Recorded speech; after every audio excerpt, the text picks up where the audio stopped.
السلام علیکم۔ میں نے غیب کے اوپر ایک ویڈیو بنائی تھی، بجائے میری ویڈیو کا جواب دینے کے تو اس کے اوپر بھی وہی بات، قرآن مجید صحیح سے پڑھ نہیں سکتے، ان کو حدیث کا پتہ نہیں، ان کو ذاتی عطائی کا نہیں پتہ۔ یہ ذاتی عطائی کیا ہے؟ لوگوں ذرا غور کیجئے، دنیا میں جو کچھ ہے وہ عطائی ہے، جو کچھ ہے، یہ میرا وجود عطائی ہے، یہ مجھے اللہ تعالیٰ نے جو رزق دیا ہے یہ عطائی ہے، علم عطائی ہے، میرے پر جو انعامات اللہ تعالیٰ کی طرف سے کیے جاتے ہیں وہ عطائی ہے، حتیٰ کہ جو نبی اکرم صلی اللہ علیہ وسلم کو نبوت دی گئی وہ بھی عطائی ہے، اللہ تعالیٰ نے عطا کی تھی ان کو نبوت۔ اور جو اولیاء اللہ کو آپ ولایت کہتے ہیں کہ جس کو ولایت کے درجے پہ پہنچائے تو وہ بھی عطائی ہے۔ ہر چیز دنیا میں عطائی ہے اور اللہ تعالیٰ جو ہے وہ اس کی ذاتی ہے۔ یہ جو ذاتی عطائی کا آپ کھیل کھیلتے ہیں یہ کھیل بڑا خطرناک ہے۔ اب ہر چیز میں کہتے ہیں کہ دیکھیے اللہ تعالیٰ کا جو علم ہے وہ ذاتی ہے اور نبی کا جو علم ہے وہ عطائی ہے، اللہ تعالیٰ بھی رازق ہے تو اللہ تعالیٰ ذاتی رازق ہے، اور جو نبی صلی اللہ علیہ وسلم اور دیگر جو اولیاء جو ہیں یہ رزق دیتے ہیں تو یہ عطائی ہے، تو جو نبوت ہے وہ بھی عطائی ہے۔ تو معاذ اللہ ثم معاذ اللہ، کیا اللہ نعوذ باللہ اللہ ذاتی نبی ہے؟ یہ چیزیں بہت جو ہے آپ اپنے لیے بھی مشکل بنا رہے ہیں اور عوام کے لیے بھی مشکل بنا رہے ہیں۔ لوگوں کو اس ٹرم سے کیا لگتا ہے؟ لوگوں کو اس ٹرم سے کیا لینا دینا ہے؟ صاف شفاف آیات اللہ تعالیٰ نے قرآن مجید کے اندر نازل کی ہے لوگوں کو سمجھنے کے لیے، کہ لوگ اس کو سمجھیں۔ یہ قرآن مبین ہے، یہ کھلی کتاب ہے، اللہ تعالیٰ نے کھول کھول کر آیات کو بیان کیا تاکہ لوگ سمجھیں، اللہ تعالیٰ کی توحید کو پہچانیں، اللہ تعالیٰ کے علم کو سمجھیں۔ میں نے پچھلی ویڈیو میں بھی یہ چیز بیان کی تھی اور میں اب بھی بیان کرتا ہوں کہ جیسے اب ذاتی عطائی کا کھیل کرتے تو ہم تو یہی کہتے ہیں کہ اللہ تعالیٰ کا علم جو ہے وہ اس کا اپنا ہے، نہ کسی نے اس کو دیا ہے، نہ وہ کسی سے لیا گیا اس کا علم ہے۔ تو اللہ تعالیٰ نے واضح فرمایا نہ وہ کسی سے جنا گیا نہ اس سے کوئی جنا گیا، وہ اکیلا ہے، وہ یکتا ہے، اس کا علم بھی اکیلا، وہ کسی سے علم نہیں لیتا، اس کا علم اس کا اپنا ہے۔ ہر چیز کے علم کا احاطہ کیے ہوئے اللہ تعالیٰ ہے، زمین و آسمان کے بنانے والا اللہ تعالیٰ ہے۔ ہر چیز اللہ تعالیٰ کے علم کے اندر سے کوئی بھی نہیں لے سکتا جب تک اللہ نہ چاہے۔ کیا آیت الکرسی میں اللہ تعالیٰ نہیں فرماتا یعلم ما بین ایدیہم وما خلفہم ولا یحیطون بشیء من علمہ الا بما شاء، کہ اللہ تعالیٰ کے علم میں سے کوئی بھی اس کے علم میں سے احاطہ نہیں کر سکتا، اس کے علم کو نہیں دے سکتا، جتنا وہ چاہے دے دے۔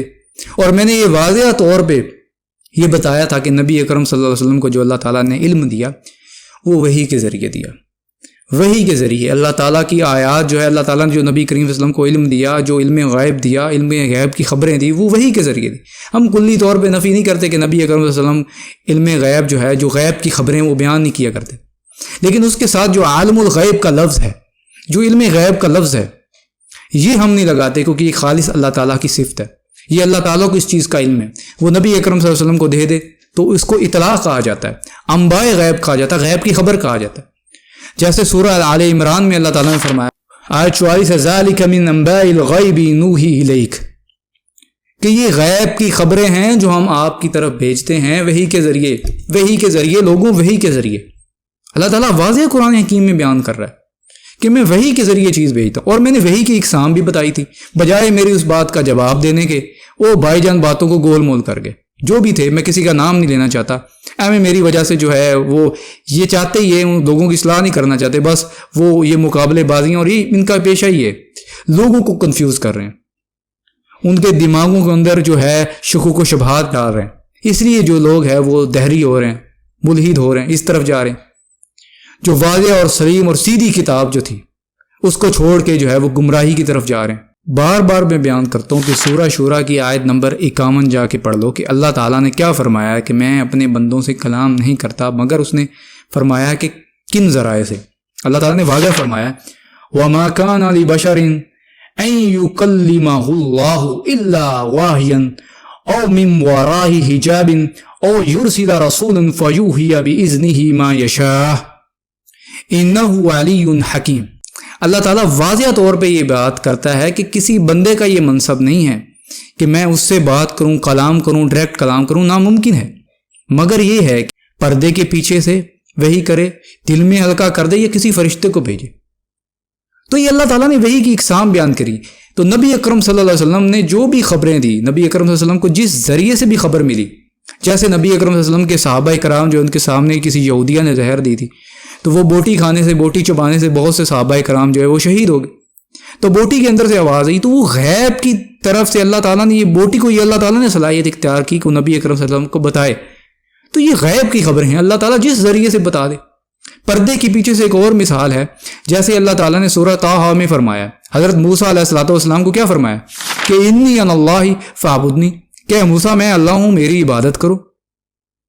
تو موسیٰ علیہ السلام کو پردے کے پیچھے سے طوا کے مقام کے اندر اللہ تعالیٰ نے جو ہے وہ خطاب کیا. تو وہی کی جو اقسام ہے، جو مثال ہیں، وہ بھی آپ کو قرآن مجید سے مل جاتی ہیں. تو میں نے علم غیب کو سمجھانے کے لیے قرآن حکیم سے جو ہے آیت بیان کی، بجائے اس آیت کا جواب صحیح طریقے جواب بنتا ہی نہیں ان کے لیے. کہ جب اللہ تعالیٰ نے واضح کہہ دیا ہے سورہ الانعام کی آیت نمبر 59 کے اندر وَعِندَهُ مَفَاتِحُ الْغَيْبِ لَا يَعْلَمُهَا إِلَّا هُوَ، کہ غیب کی تمام کنجیاں، غیب کے تمام خزانے وہ کس کے پاس ہیں؟ اللہ ہو، صرف اللہ تعالیٰ کے پاس ہے. وَيَعْلَمُ مَا فِي الْبَرِّ وَالْبَحْرِ، خشکی اور تری میں کیا ہے وہی جانتا ہے. وَمَا تُسْقِطُ مِّن وَرَقَةٍ إِلَّا يَعْلَمُهَا وَلَا حَبَّةٍ فِي ظُلُمَاتِ الْأَرْضِ وَلَا رَطْبٍ وَلَا يَابِسٍ إِلَّا فِي كِتَابٍ مُبِينٍ، کوئی پتا نہیں گرتا مگر اس کے علم میں. زمین کے تاریخ حصوں میں کوئی چیز ہے، تر ہے، تازہ ہے، جس طرح کی بھی ہے، اس کو اللہ تعالیٰ جانتا ہے. اور یہ سب کچھ کتاب مبین کے اندر لکھا جا چکا ہے، لوح محفوظ کے اندر.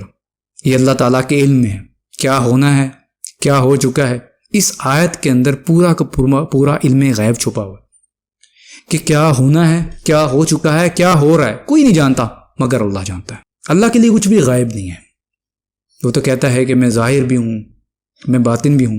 وہ اپنی قدرتوں سے ظاہر بھی ہے، باطن میں بھی ہے، جس کے اوپر ہمارا عقیدہ ہے کہ ہم غیب کے اوپر یقین رکھتے ہیں. یؤمنون بالغیب، کہ ہم غیب کے اوپر ایمان لاتے ہیں. تو برائے مہربانی جو ہے فضول لوگوں کا وقت برباد کرنے کے جو آپ کا استاد ہے وہ لوگوں کو سمجھائے اور صحیح طریقے سے قرآن حکیم کے حوالے سے یہ باتیں سمجھائیے. یہ ذاتی اور عطائی کا جو فلٹر کریٹ کرتے ہیں، اس فلٹر سے باز لے رہیے اور لوگوں کو حقائق بیان کیجیے. ظاہر میں ہم ایک دوسرے کی مدد کر رہے ہیں، ظاہر میں ایک دوسرے سے ہم لین دین کر رہے ہیں. تو یہ جو غائب میں جو ہیں ہم کس کو پکار سکتے ہیں؟ اگر غیب میں اللہ کے علاوہ ہم کسی کو اس سے مدد لے سکتے ہیں بغیر کسی سبب کے، تو پھر میرے بھائی دنیا میں کوئی بندہ بھی جو ہے وہ مشرک نہیں ہے، کوئی بھی نہیں ہے مشرک. اور یہ علم غیب کے حوالے سے میں نے ویڈیوز بنائی ہیں، ان کا جواب صحیح تسلی بخش دیا جائے، بالکل تسلی بخش جواب نہیں ہے. اور ہماری میں نے پچھلی ویڈیو میں بتایا تھا ہفتہ اتوار کو سٹریم ہوتی ہے، ہماری سٹریم میں آ جائیے، بات کر لیتے، کوئی مسئلہ تو نہیں. آپ تو ہمیں مسلمان نہیں مانتے، ہم تو آپ کو مسلمان مانتے. آپ کو غلطی لگی، اللہ تعالیٰ آپ کو ہدایت دے، کیونکہ اللہ تعالیٰ ہی ہدایت دے سکتا ہے، اور تو کوئی نہیں ہے. اب ضد کے اوپر آ جائیں تو اس کا تو کوئی علاج نہیں ہے، ضد کا کسی قسم کا علاج نہیں ہے. اللہ تعالیٰ سب کو قرآن و سنت کے اوپر چلنے کی توفیق عطا فرمائے. وما علینا الا البلاغ المبین.